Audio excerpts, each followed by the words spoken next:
Hey everyone, what's up? And if you enjoyed this video, please hit that like button, comment if you haven't already, please subscribe for more. Also, if you could share this video, that would be much appreciated. Alright, so The Outer Worlds is coming out this October 25th to be exact. And it is going to be the Fallout game that everybody wants without the game actually being labeled Fallout. Tim Cain and Leonard Boyarsky, co-creators of the original Fallout, have their hands in on this game, and I for one am incredibly excited to play The Outer Worlds. Obsidian, the developers for Fallout New Vegas, have their hands in on this game. They're developing The Outer Worlds, and I think that is huge. I think this game is going to be a lot of fun.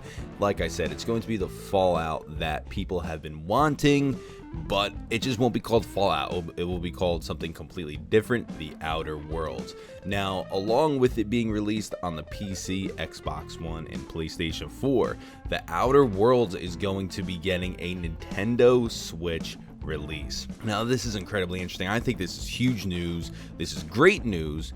I have a Nintendo Switch myself. You can't currently play Fallout on the go. You could play Skyrim on the go, but you can't play Fallout. So The Outer Worlds officially coming to the Switch. Man, that is huge news, and I wonder what Bethesda will do in the future. Now, this is a brand new game. The Outer Worlds is a brand new game. It's not even out yet.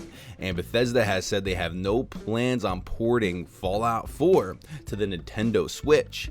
Now, The Outer Worlds, brand new game coming to the Switch. Is Bethesda just being lazy, or is The Outer Worlds just not as big of a game as Fallout 4? All I know is this is enormous news. This is great news in my opinion. The Outer Worlds is a game that all Fallout fans will most likely love, especially if you were a Fallout New Vegas fan. Outer Worlds is going to be really good.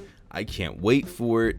October 25th is when the game releases. It's coming to the Nintendo Switch. I don't know if Bethesda is going to react to this. Probably not. They're probably just gonna let this go. But it's interesting because a brand new game like The Outer Worlds, an open world game, an open world RPG like The Outer Worlds, is coming to the Switch, especially since we just got news that The Witcher 3 is being ported over to the Switch. So Bethesda should be able to port over Fallout in the future. We will see what happens. I'm actually going to be playing you the Outer Worlds video that I saw in regards to the game going on to the Switch. It's on their official Twitter account. So I thank you all for watching, guys. Please hit that like button, comment if you haven't already. Please subscribe for more content on the way. More Outer Worlds content, Cyberpunk content, and Bethesda content on the way. Outer Worlds confirmed for the Nintendo Switch. That's really good news. I'm excited. Can't wait. All right, guys. I thank you all for watching. This is Joe, signing out. Hi, this is Matthew Singh from Obsidian Entertainment, and I'm excited to announce that we've partnered with Virtuous to bring The Outer Worlds to the Nintendo Switch. The Outer Worlds is a single-player sci-fi role-playing game set in the furthest reaches of the galaxy, in the Halcyon Colony, a place that's been branded and operated by corporations. Well, me as both a developer and a player of games, I love exploring new worlds. And with this game, we were able to build a completely unique universe from the ground up, something that you really haven't seen before. It's really a kind of a cool place to explore. We have a unique kind of tone with the dark humor that we play with in it. You are from a colony ship that had been lost in transit. And now, 70 years after being in hibernation, you're revived by Dr. Phineas Wells and recruited to try and figure out how to revive the rest of your colonists. As you venture through these different worlds, you'll find a place that's been run by corporations, and you are trying to explore kind of what are their motivations, what are they really getting to. You're uncovering a lot of different kinds of conspiracies that might be laying in the shadows and trying to figure out what's really going on in this world.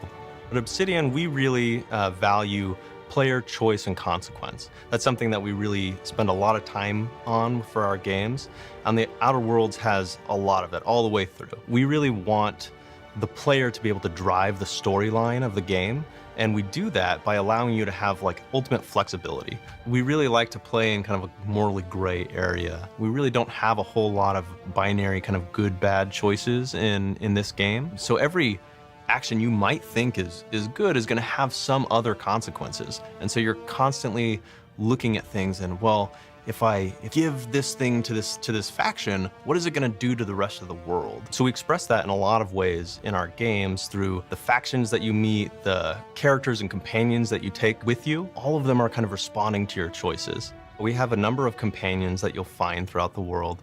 As you go from town to town, place to place, you'll see these people and you'll be able to recruit them as part of your crew. And when you go adventure out, you can always select 2 of these guys to be with you at any point in time, and they'll help support you in both the combats and in the interactions with other people. They'll always be speaking their mind and helping you understand the viewpoints of the world. I really like how we express character growth and progression in our games, and we're doing something kind of unique for the Outer Worlds with our flaw system. Say you're going through different combats, you're taking a lot of hits to the head.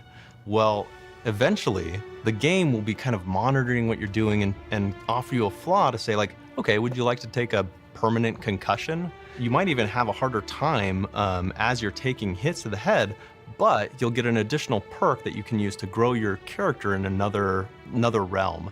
And not only that, but once you have this, say you take a permanent concussion, you'll actually start seeing that in the conversations moving forward. Even your companions will start reacting to you, being like, oh, Captain over there doesn't have all of his, his circuitry moving. So things like that are really cool because it shows the game is kind of reacting to you.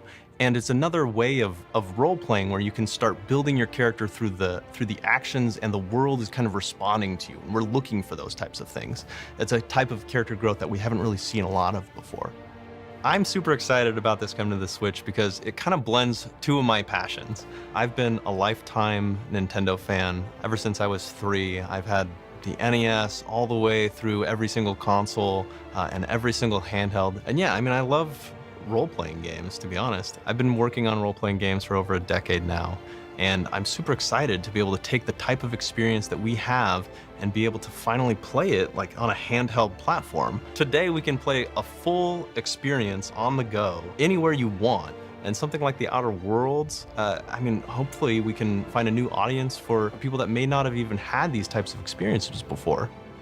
Following the launch of the other platforms, the Outer Worlds will be coming to Nintendo Switch. Stay tuned for more info at theouterworlds.com.